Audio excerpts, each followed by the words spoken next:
నేను చెప్పదలుచుకున్నా నా బీసీ సోదరులకు నా సోదరులకు అక్కడికి అందరికీ అక్కడ డీకే అరుణ గారు ఎన్ని పార్టీలు మారారు? ఎన్ని పార్టీలు మారింది? 4-5 పార్టీలు మారిందా? ఇక్కడ ఉన్నటువంటి ఎన్ఎం శ్రీనివాస్ రెడ్డి గారు ఎన్ని పార్టీలు మారారు? ఆయన 3 మారాడు కదా. అక్కడ కృష్ణమోహన్ గారు ఎన్ని పార్టీలు మారారు? అవునా? ఇక్కడ కొడంగల్ ఉన్నటువంటి రేవంత్ రెడ్డి గారు ఎన్ని మారాడు? ఆయన శాతమైన కాడికి ఆయన 5-6 మారాడు. అవునా?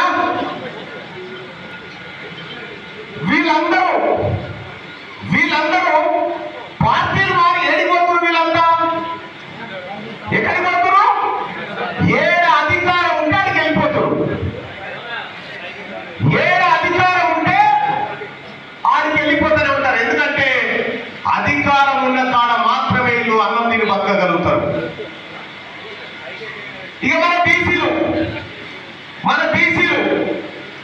ఏ సంగతే? నేను 30 ఏళ్ళ నుంచి కాంగ్రెస్ పార్టీ ఒక్కటి మారేది వచ్చేదే లేదు.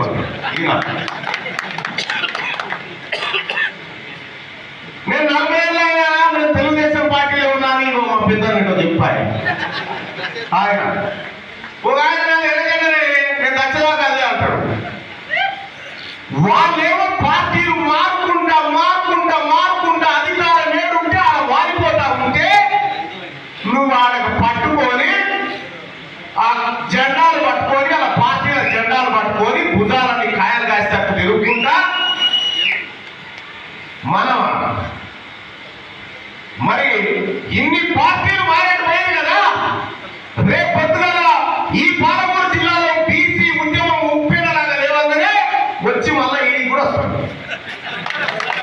ఈడికి కూడా వచ్చి మేము కాలేదు అయితే మేము బీసీలో పెడతారు మళ్ళా అంటారు రేపు పొద్దుగల. అందుకే మా దర్వాజాలు బంద్ అయిపోయినాయి. బీసీల అంతా ఒక దిక్కు, పిడికెడ మందిరని మీరు ఒక దిక్కుగా. ఈ పాలమూరులో ఇది బీసీ చైతన్య రాజకీయ చైతన్య సదస్సు కాదు, ఇది రెడ్లకు మనకు విడాకుల సదస్సు. ఇది వాళ్ళకు మనకు విడాకులు. ఇవాళ విడాకులు ఇచ్చుకుంటా ఉన్నాం. మీ సోపతి మాకొద్దు. 70 సంవత్సరాలు ఈ దేశాన్ని రాష్ట్రాన్ని మీకు అప్పచెప్తే ఏం చేసినాయా? ఈడ కూర్చున్నటువంటి మా బీసీల తలలకు ఒక్కొక్క తలకాయకు 4 లక్షల అప్పు తయారు చేసి పెట్టారు. కుక్కకు పెద్దలు ఇస్తే పుణ్యబల పెట్టట్టుగా మనము పరిపాలన చేయాలని చెప్పి వీళ్ళకిస్తే 7 లక్షల కోట్ల రూపాయల అప్పులు తెచ్చి ఇలా మన బీసీ బిడ్డ, మన గవర్నర్ల బిడ్డ, మన ముదిరాజు బిడ్డ, మన ఎంబీసీ బిడ్డలు ఆ తల్లుల కడుపులలో పెరుగుతున్న పిండాల మీద కూడా లక్షల రూపాయలు అప్పు చేసి పెట్టి ఇలా చేతగాదు పరిపాలన. మన పొలం కౌలుకిస్తాం ఎవరికన్నా, మనం బారికాడ జీతగాని పెట్టుకుంటాం. వారికి 10 సంఖ్యలు రానప్పుడు ఏం చేస్తాం? సార్పరమైన ఏమనుకో అని చెప్పి ఇంకో జీతగాని పెట్టుకుంటాం. అవునా? మరి వీళ్ళు జీతగాలే కదా. ఈ తెలంగాణ రాష్ట్రాన్ని కౌలుకి ఇచ్చినాం కదా. కౌలుకిస్తే బారికాడున్న నాగలు అమ్ముకొచ్చుకుంటారు, బారికాడున్న గడ్డలు అమ్ముకొచ్చుకుంటారు, బారికాడున్నటువంటి కూరగాయలన్నీ దొంగతనంగా అమ్ముకొచ్చుకుంటారు. అమ్ముకొచ్చి మీదికెళ్ళి బాయిని కూడా ఎక్కువ తాకట్టు పెట్టి వచ్చింది.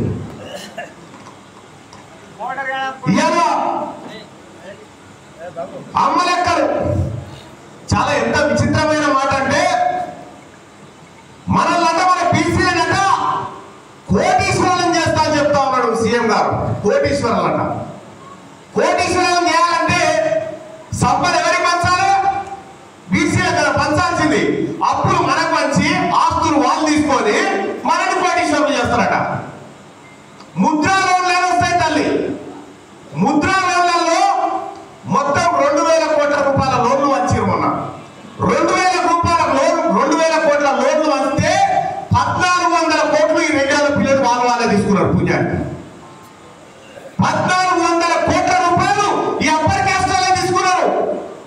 మన పేదలకు, మన బీసీ వాళ్ళకు చాలా తక్కువ దొరికింది. 162% ఉన్న మనకేమో 400 కోట్లు, 107 లేనటువంటి వాళ్లకు 1400 కోట్లట. ఎవరిని కోటీశ్వరులను చేస్తావు? 70 ఏళ్ల సంధివే డైలాగులు, 70 ఏళ్ల సంధివే డైలాగులు. ముఖ్యమంత్రి గారు చెప్తా ఉంటాడు, నేను నల్లమల నుంచి వచ్చిన అంటాడు. నల్లమలలో చెట్టు, సేవ, పుట్ట, పురుగు అన్ని తెలుసు నాకు అంటాడు. ఆ టన్నెల్లో ఇచ్చిపోయినాడు 14 రోజులే మన జాడలేదు ఇదివరదాకా. 70 ఏళ్ల సంధి మనని పైకి తీసుకొస్తా చెప్పినప్పుడు 14 రోజుల సంధి శవాలను బయటికి తీసుకురాలేకపోతా ఉన్నాడు. ఇది ఈయన పర్ఫార్మెన్స్. మీరే కదా ఏమంటే ఏమవుతుంది? 14 నియోజకవర్గాలు ఉంటే 14 నియోజకవర్గాలలో 9 మీరే కృషి చేసుకొని కూర్చుంటుంది. ఈ పార్టీల టికెట్ రాకపోతే అటు జంప్ అవుతాడు, అటు రాకపోతే అటు జంప్ అవుతాడు, ఇటు రాకపోతే ఇటు జంప్ అవుతాడు. ఈ పార్టీలు మారటం వీళ్ళు మనకు చెప్తా ఉంటారు, మనమంతా బీసీలంతా పార్టీలు మారొద్దు, మీరు అట్లనే ఉండాలంట. నేను చెప్తా ఉన్నా, బీసీ ప్రజాప్రతినిధులారా, ఎక్కడ అవకాశం నిలిపోతూ ఉండాలి, వదిలిపెట్టకూడదు. జనరల్ సీట్లలో ఖచ్చితంగా పోటీ చేయండి. తీర్మానం వలన ఖచ్చితంగా మీ గెలుపులో భాగస్వామ్యం తీసుకుంటారు. ఖచ్చితంగా అన్ని జనరల్ సీట్లలో గెలవాలి. మీరు 9 గెలిచారు కదా, 9 మంది రెడ్లు కదా. ఇదే పాలమూరు నేను చెప్తా ఉన్నా, 2028లో ఒక్కడి గెలిచి చూపెట్టు. మీరు ఇక చూద్దాం, ఒక్కడి గెలిచి చూపెట్టు. ఈ పాలమూరు నుంచి ఈ 14 నియోజకవర్గాల్లో ఎస్సీ ఎస్టీ 2 పోతాయి. అచ్చంపేట, అలంపూర్ ఈ 2 పోతే ఇక 12 మిగులుతాయి. ఈ 12లలో 12 నియోజకవర్గాల్లో 10 మంది మీరే ఉన్నారు కదా, మీరు కాపాడుకోండి. దాన్ని చూద్దాం. ఇలా తెలంగాణ రాష్ట్రంలో బీసీలమంతా ఒక్కటై, నేను రాష్ట్రం అంతా తిరిగి బీసీల చైతన్యవంతం చేసి, బీసీ ప్రజల మన కొంపలు అంటుకుంటున్నాయి. 2,91,000 కోట్ల రూపాయల బడ్జెట్ పెడితే 2 అన్నదమ్ములు ఉంటే సగం తీసుకుంటామా లేదా? సగం. మరి 100కి 60 మంది ఉన్న మనకేమో 9,000 కోట్లట. 160 మంది ఉన్నోడికి 100కి 6 లేనోడు 60,000 కోట్లు తీసుకొని తింటా ఉన్నాడు. ఎవరి సొమ్ము ఎవరు తింటా ఉన్నాడు? మీ ఓట్లు మీరేసుకోరు నాయన, మాకొద్దు. అందుకే తీర్మానం ఒకటే మాట చెప్పాడు, నాకు రెడ్డిల ఓటు వద్దు. మీకు దమ్ముంటే నాకు బీసీల ఓట్లు వద్దని చెప్పులు చూద్దాం. మీరు బీసీలలో నాయకులు ఆడున్నారే అంటారు. వీళ్ళు కాదా? ఒక్కసారి లేవు, ఒక్కసారి లేవు. వీళ్ళు కాదా మహబూబ్ నగర్ జిల్లాలో? వీళ్ళు కాదా నాయకులు? చూపిస్తారా మీ దాంట్లోకి ఇట్లా 10 మందిని? మా పాలమూరు జిల్లాలో 14 అసెంబ్లీ దానికి 30 మంది ఉన్నారు. ఇంకా మిగులుతారు మంది, ఇంతమంది ఉన్నారు. ఈయన ఎప్పుడు కావాలి ఎమ్మెల్యే? ఏ రోజు అయ్యేది? ఎందుకు కాలే? ఈసారి ఎందుకు గారో చూస్తాం.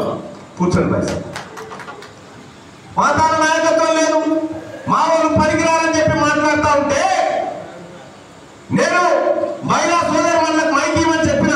ఎందుకంటే అక్క 33% రిజర్వేషన్ వస్తుంది. ఈ 33%లో దాదాపుగా 4 సీట్లు మహిళలకే వస్తా ఉన్నాయి పాలమూరు జిల్లాలో. ఈ 4 ఇట్లలో 4 నా ముదిరాజు బిడ్డలు నిలబడాలి. నా పద్మశాలి, గౌడ, గుంటూరు కాపు, నా ఎంబీసీ బిడ్డలు, బీసీ బిడ్డలు, ఆడబిడ్డలు నిలబడాలి. ఈ సీట్లలో వాళ్ళని చిత్తుగా ఓడగొట్టాలి. పిడికేడు మంది లేని మీరే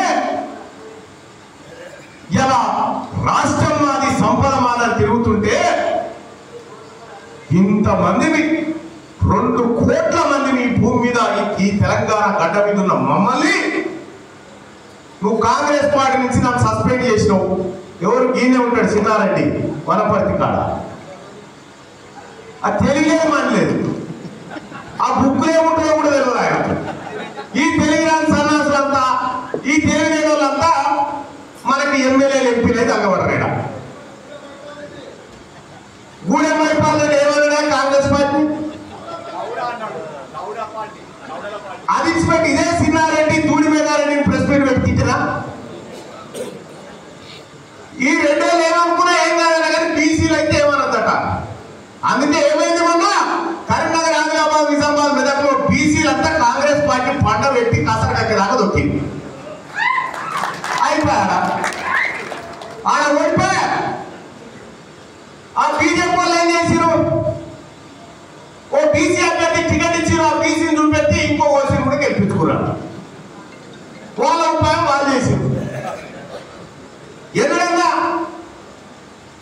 నేను మా భీమాన్ని అడుగుతా ఉన్నా 70 ఏళ్ల సంధి బీసీ సీఎం అని ఎప్పుడైనా అన్నదా మొట్టమొదటిసారిగా ఈ రాష్ట్ర ముఖ్యమంత్రి రోడ్డుకి అనిపించిందా లేదా అనిపించిందా 2028లో ఈ తెలంగాణ రాష్ట్రానికి బీసీ ముఖ్యమంత్రి అయ్యి తీరుతాడు అది 100% సత్యం ఇక జరాలు పెద్దరా ఇక బీసీలు ఏడ కలిసి ఉంటారయ్యా ఏడ కూడతారా అని చూడు రేపు ఎట్లా కూడుతారు పంచనాలు నిండా కూర్చున్నారు చూడరేపు ఎంత మంచి కూర్చున్నారు అంతా కలిసిపోయింది ఈ చూస్తే ఇప్పుడు అలాగే నిద్రపట్టది అమ్మ కలిసిరా ఈ బీసీలు కలిసిరా నిద్ర పోరి గైకరా ఇగో వీళ్ళని కలపొద్దు మళ్ళా నువ్వు నీకేం కావాలో చెప్పని అడుగుతున్నారు నాకు వీళ్ళని కలుపుడు పని చేసి నీకేం కావాలో చెప్పంటే మాకు ఆ కృషి కావాలన్నాయా అని చెప్పిన బుడ్డదానికే కొనేస్తారంట మనల్ని బుడ్డదానికే ఏ బీసీలే ఉందా 500 రూపాయలు వారైతే అప్పుడు పోతారు అంటుండు నీ దమ్ముంటే ఓ 50,000 కోట్లు పెట్టి మళ్ళా నన్ను చూద్దాం మళ్ళా నా కాలు పెట్టి కూడా కాదు ఇదే పక్కన ఉన్నటువంటి జిఎంఆర్ నేను లేకపోతే నీకు గెలిపెక్కడిది జిఎంఆర్ నేను వచ్చి గెలిపెట్టా కదా నువ్వు గెలిచింది అది ముఖ్యమంత్రి ఇంకొక మంత్రి మాకు సంబంధం లేదు ఈ 2 కోట్ల మంది గర్జిస్తే ఆ గర్జనకే గుండె ఆగి చచ్చిపోతారు కదా పొద్దుగా ఈ 2 కోట్ల మంది బీసీ ప్రజలకు మీరు మోసం చేసి ఏమి రేషన్ కార్డు ఇస్తామంటే 70 ఏళ్ల సంది పెడుతున్నా కంట్రోల్ బువ్వ మనకు 70 ఏళ్ల సంది ఇదే కంట్రోల్ బువ్వ 70 ఏళ్ల సంది ఇదే మీరు పంది కూర్చోలేకపోతే ఇల్లు కట్టిస్తామని చెప్తా ఉన్నారు ఇంకా ఎన్నిసార్లు చెప్తారు ఇంకా ఎన్నేళ్ళు చెప్తారు ఈసారి మేము మీకు కట్టిస్తాం మీరు కూర్చోని సపోర్ట్ చేస్తాం అందుకోసమే పాలమూరు జిల్లాలో ఉన్నటువంటి నాయకత్వానికి నేను చేస్తా ఉన్నా రిక్వెస్ట్ చేస్తా ఉన్నా ఒకరికొకరు సహకరించుకొని అందరూ పైకి రండి ఒకరికొకరు సహకరించుకొని అందరూ పైకి రండి మీకు ఇక్కడ బీసీ జేఏసీ జెండా చూసిరా ఈ జెండా ఎరుపు పచ్చది ఎందుకు పెట్టామో తెలుసా ఎరుపు అంటే కార్మికులు పచ్చదంటే రైతులు గీలమే కదా బీసీలు కార్మికులు కర్షకులే కదా బీసీలు అందుకోసమే ఈ పవిత్రమైన జెండా పెట్టి తీసుకొచ్చినాం సోదరులారా ఇందులో త్యాగం ఉంది ఇందులో ఆవేశం ఉంది ఇందులో పచ్చదనం కూడా ఉంది మేము అన్ని కాంక్షిస్తాం మా తెరువు ఎవరు వచ్చినా మేమైతే ఎవరి తెరువు ఫస్ట్ మా తెరువు ఎవరు వచ్చినా కూడా చూస్తూ కూర్చోం మేము ఎలా సత్యం ఉన్న వారసులం మేము పెళ్లి వారసులం మేము చాకలి ఐలమ్మ వారసులం మేము బుడ్డికొమ్మయ్య వారసులం మేము ప్రొఫెసర్ జయశంకర్ వారసులం మేము ఈ భీమన్న వారసులం మేము పండుగల సాయన్న వారసులం మేము ఎలా మా సొమ్ముతో మీరు బతుకుంటా మమ్మల్ని బిచ్చగాలి లెక్క మీకు రేషన్ కార్డు ఇస్తాం మీకు ఇల్లు ఇస్తాం మీకు పెన్షన్ ఇస్తాం మీ తాత జాగీరంతా అమ్ముకొచ్చిస్తున్నారు మాకు మీరేమి ఇవ్వాల్సింది లేదు మేమే తీసుకుంటాం నీ పావుసేరేందో తీసుకొని పక్క జరుగు మిగతా మాదే నీ పావుసేరేందో తీసుకొని పక్క జరుగు మిగతాదంతా మాదే మా బీసీలదే అది అందుకోసమే